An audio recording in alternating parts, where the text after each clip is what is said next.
I want to give all honors and glories and praises to Yahweh, Bahashim Yahweh Shai, Bahashim Kodash, Yahweh, which is the one true name of the Heavenly Father, Yahweh Shai, who the world ignorantly calls Jesus Christ, but his one true name is Yahweh Shai, Bahashim, meaning coming in the name. Ba means coming in, Ha means the, Shah means name, Rakah means spirit, Kodash means holy. Peace, blessings, salutations to the hopeful elect, and shalom to you sincere brothers that are scattered abroad, pushing forth this word in truth and sincerity. And shalom to you sincere sisters that are listening in silence as the scriptures command you to do so.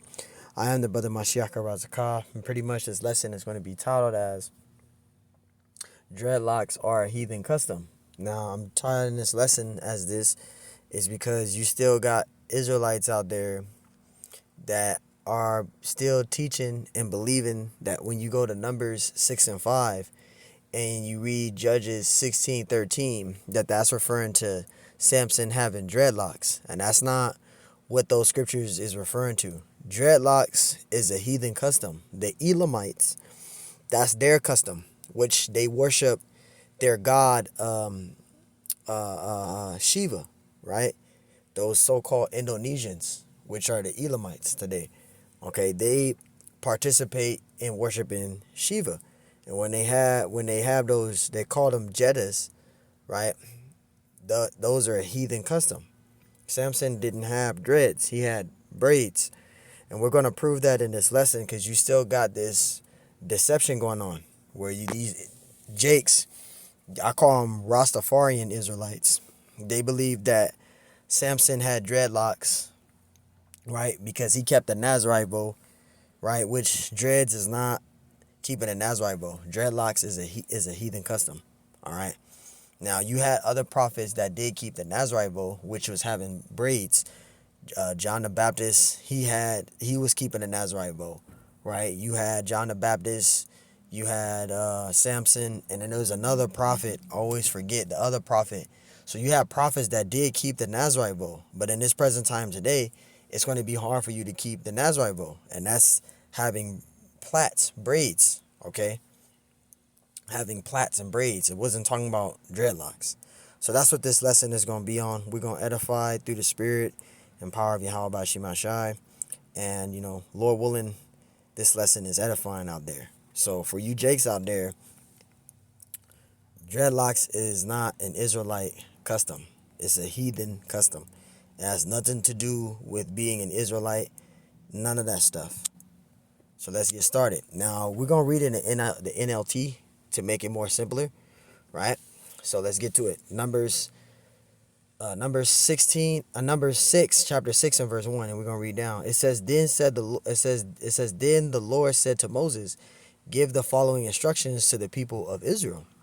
If any man, it says if any of the people, either men or women, take the special vow of a Nazarite, right? When you go into the meaning of that word Nazarite there, it goes into the meaning of consecrated, right? To be separate, consecrated, right? That's what a Nazarite is, keeping a Nazarite vow, right? So when you go to Nazarite, it goes into H5139, right? And it says Nazir, that's the Hebrew word, which is Nazar, right? Consecrated or devoted one, right? It says Nazarite, right? Consecrated one, devoted Nazarite, untrimmed vine, right? And when you look down of KJV translation count, it says separate 2 times, Nazarite 12 times. So that word Nazarite, it means consecrated, to be separate. You see that? It says Strong's definition, Nazir, right? Or Nazir, right? H5144, separate, consecrated, as Prince a Nazarite. Hence, figuratively, from a ladder, an unpruned vine, like an uncerned Nazarite. See? Nazarite, by a false alteration with Nazareth. Separate. So that word Nazarite there, it means to be consecrated or to be separate. That's what it means. So when you keep in a Nazarite vow, that's a spiritual bond that you're having with the Lord Yahweh. Okay? So to keep a Nazarite vow is very hard in this time to do. You can't keep a Nazarite vow, right? Because with a Nazarite vow, you can't eat anything of the vine tree. You can't eat tomatoes, grapes, raisins. You can't drink any wine. You can't do any of that. You can't be around dead bodies.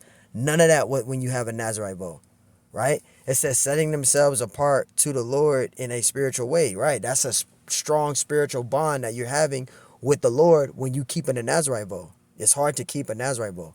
Verse 3, it says they must give up wine, you see, other alcohol drinks. You can't drink any wine, alcohol, any of that with a Nazarite vow, right? It says they must not use vinegar. You can't consume vinegar made from wine, right? Or from other alcoholic drinks. They must not drink fresh grape juice. So you can't eat grapes, tomatoes, anything of the vine tree with a Nazarite vow, right? It says, and they must not eat grapes or raisins. See, so you can't eat any tomatoes, grape, raisins. You can't eat anything with the vine tree, right? It says, verse 4, it says, as long as they are bound by their Nazarite vow, right, they are not allowed to eat or drink anything that comes from the grapevine, right? Not even the grape seeds or skins. See, so you can't eat anything of the vine tree with a Nazarite vow. You can't eat tomatoes, grapes, raisins. You can't drink wine. You can't drink anything. You can't drink any alcoholic beverages. None of that with a Nazarite vow, right? So it's going to be hard for you to keep that. If you keep in a Nazarite vow, it's going to be hard for you to keep that. Verse 5, it says they must never cut their hair throughout the time of their vow, for they are holy and set apart to the Lord. You see that? Because remember, we went into the meaning of Nazarite there. It means to be consecrated or separate, right? That's a spiritual bond with the Lord when you keep in a Nazarite vow. It says until the time of their vow has been fulfilled. It says they must let their hair grow long. You see that? And that's not talking about dreadlocks. That's talking about having long braids, long hair.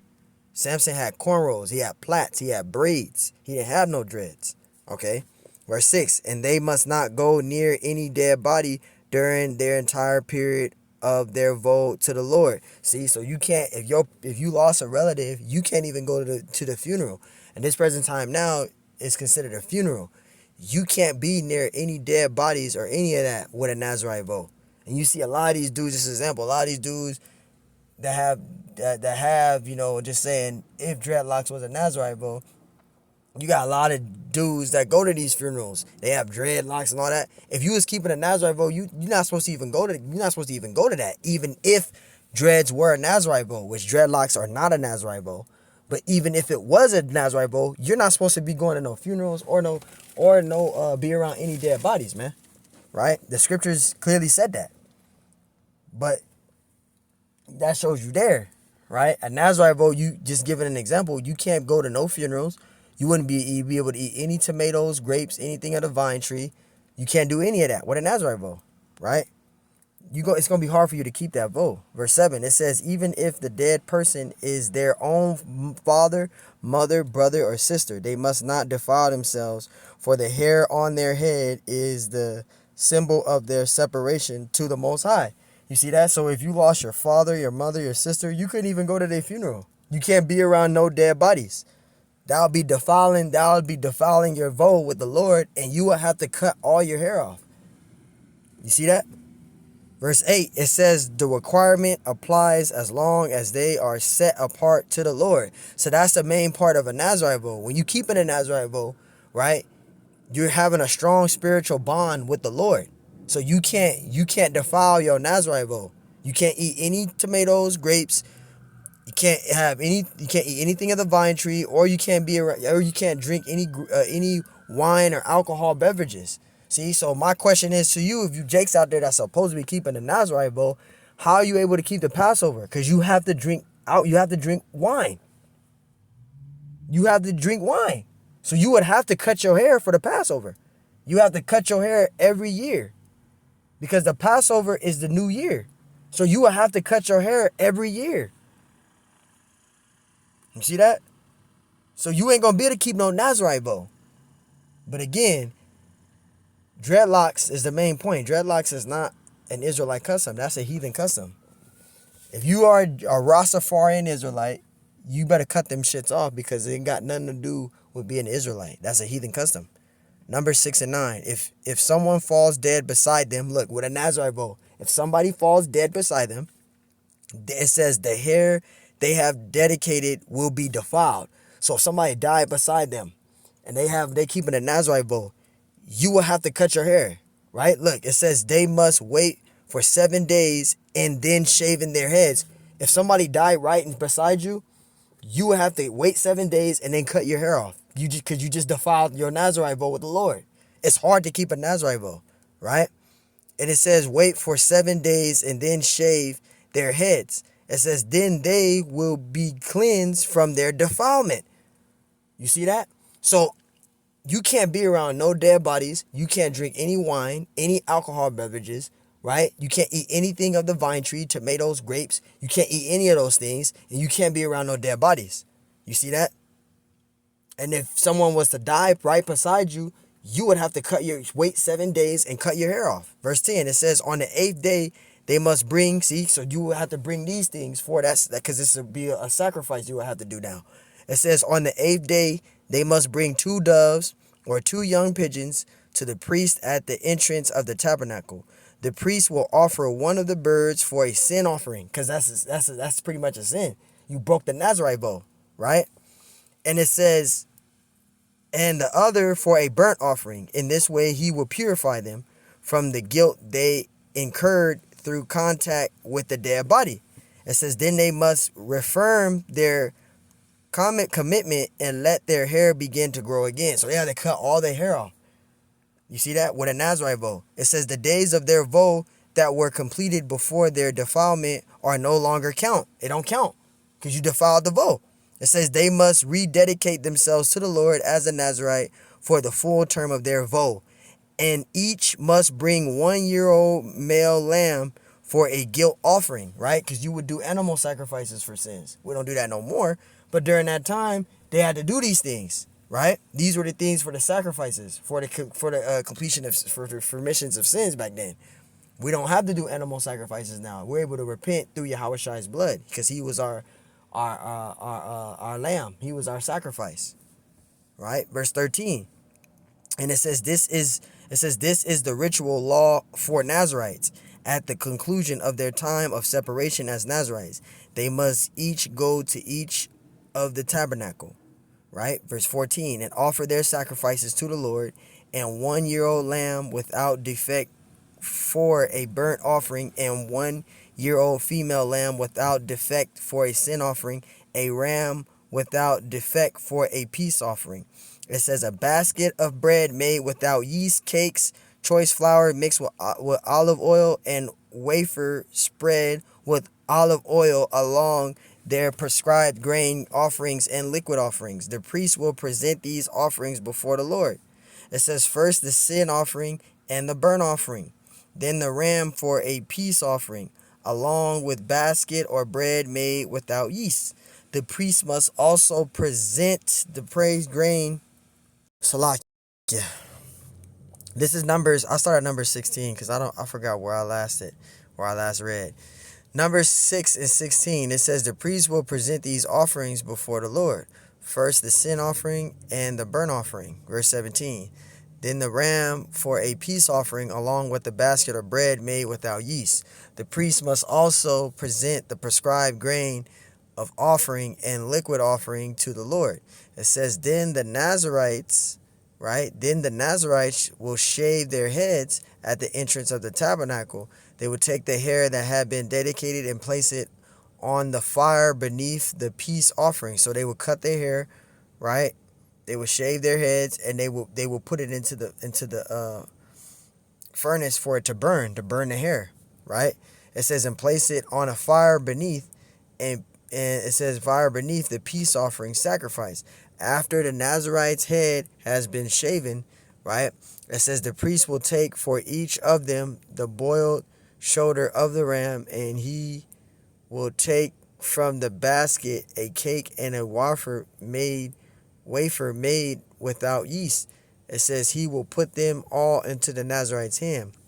Then the priest will lift them up as a special offering before the Lord. It says these are holy portions for the priest, along with the breast of the special offering and the thigh of the sacred offering that are lifted up before the Lord. After this ceremony, the Nazarites may again drink wine. And you see that? Drink wine. Because their hair is cut. So they can drink wine now. It says it right there. You see that? It says, live up before the Lord. After this ceremony, the Nazarites may drink again.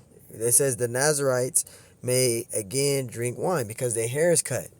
Because they start a whole new vow, right? Verse 21, it says, this is the ritual law of the Nazarites. You see that? Who vow to bring these offerings to the Lord. They may also bring additional offerings if they can afford it, right? And they must be careful to do whatever they vowed when they set themselves apart as Nazarites. So that's the Nazarite vow. See, you see all those instructions and regulations that we had and codified laws that we had to follow just in that Nazarite vow. It's hard to keep a Nazarite vow. Let's go to Judges. Judges 16, right? And verse 13. So now you guys should understand what a Nazarite vow is and what's the importance of the reason of a Nazarite vow. It ain't got nothing to do with having Rastafarian dreads. That shit is a heathen custom. The Elamites do that. They worship Shiva, right? They call them Jettas, right? So if you got dreadlocks, you better cut them bitches because it's not an Israelite custom. Now I'm gonna prove to you that dreadlocks is not an Israelite custom. All right, and let me go back to Numbers real quick. Numbers 6 and 5. It says, this is the scripture that they read, that they must never cut their hair throughout the time of their vow, for they are holy and set apart to the Lord until the time of their vow has been fulfilled. They must let their hair grow. Now, when you go into the I'm in the NLT. So when you go to the King James version, right? Numbers 6 and 5, it says, all the days of a vow of his separation, there shall no razor come upon his head until the days be fulfilled in the which he separateth himself unto the Lord. He shall be holy and shall let the locks of his head grow. So people will read this scripture here and say, see, Samson had dreadlocks. But what they fail to realize is when you read about those locks there, that's talking about him having braids. That's not talking about having plaits. Let's prove it. When we go to Judges 16 and 13, right? Listen to this. And we're going to go into the meaning of that word lock there. It's going to prove that it's talking about plaits, braids. It's not talking about no damn dread. See, a dread, you could lock it, but you can't unlock it. A braid or a plait, you can lock it and unlock it. A dread, you can lock it, but you can't unlock it. You're going to have to literally cut that shit out of your head. A braid, you can lock it, you can form a lock when you're braiding it, and you can unlock it. That's what it's talking about. When it says locks, it's talking about braids. Let's prove it. Judges 16:13. And Delilah said unto Samson, hitherto thou hast mocked me and told me lies. Tell me wherewith thou madest be bound. And he said unto her, if thou weavest the 7 locks, see, thou weavest the 7 locks of my head with the web. And when you go into the meaning of that word locks there, right, it goes into H4253, which is malapa, right? Malapa, which means what? Braid, lock, plait, because a braid is a lock. When you braid somebody's hair, you're locking it. When them braids get worn out, you got new growth, you unlock them braids that you previously braided. You unlock them by what? Using the comb and combing through those locks and unlocking them, right? With a dread, it'll lock, but you can't unlock it. You can't unlock it. You gonna have to cut them out, man. Literally. It says braid, lock, plait. A plait. You see that? A plait.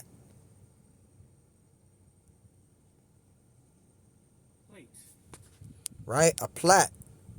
You see that? A single length of hair or other flexible material made up of 3 or more interlaced strands, a braid. And when you look at braids, bear with me. You see that? This is what Samson had. He had braids. Like this. Braids. Perfect example right here. Braids. This is what Samson had. He had braids. Plaits. Braids. Right here. Perfect example. Braids. You see that? He didn't have no goddamn dreadlocks. He had braids. Something like this. This is what Samson had. Braids.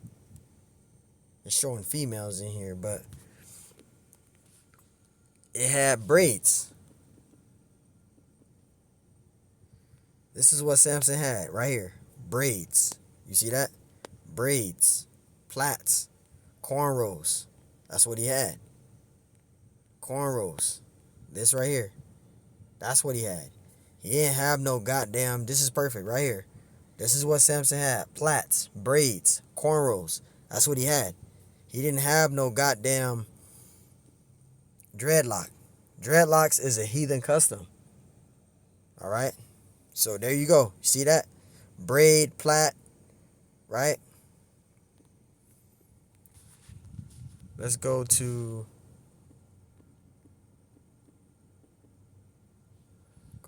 entomology. Plait, right? Let's get it.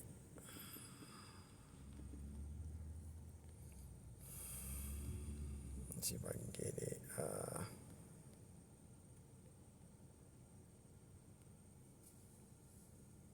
You see that? Entomology of plait.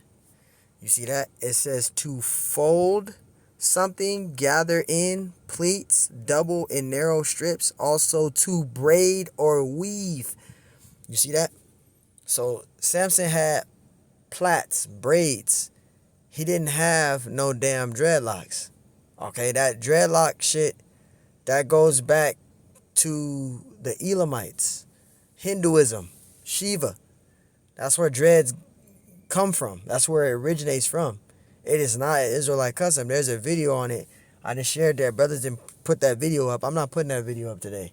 You should be edified with these scriptures. And if you're a Jake, a Rastafarian Israelite, to believe that dreads or Nazarite vote and all that, go ahead. But you're going to be destroyed by the Lord. Because we told you that dreads is a heathen custom. It's not an Israelite custom. You want to keep that long-ass, dirty-ass hair that's filled with dirt. It's compacted. When you have dreads, you have to literally sit under a dryer for about 7-8 hours. If your hair don't dry all the way, it gets mold. When you wash it, you can wash your hair a gang of times with dreads, and that shit, dirt just keeps coming out. Dreadlocks is the most dirtiest hairstyle in the world. You can use the damn baking soda, the apple cider vinegar, the sea salt. I already know about all that because I used to have dreads before I came into the truth. I grew it for like 2 years. It is not an Israelite custom, man. It's a heathen custom. All right? It's hard to manage. Trust me, you can wash your hair a gang of times. Dirt still comes out. And if you don't dry your hair all the way with that shit, it begins to get mold and etc. With plaits or braids, your hair won't do all that. You won't do all that. Right? With braids, you can just take that shit out. And then once you take that shit out, man, you can wash your hair, and that's that with a braid. A dread, you fucking wash your hair, that shit is sitting wet for a long time, man. Alright, it's sitting wet, mold, etc. It's not an Israelite custom, man. So, hey, I'm not going to ramble with this. Lord willing, you was edifying, man. On to the next one. Shalom.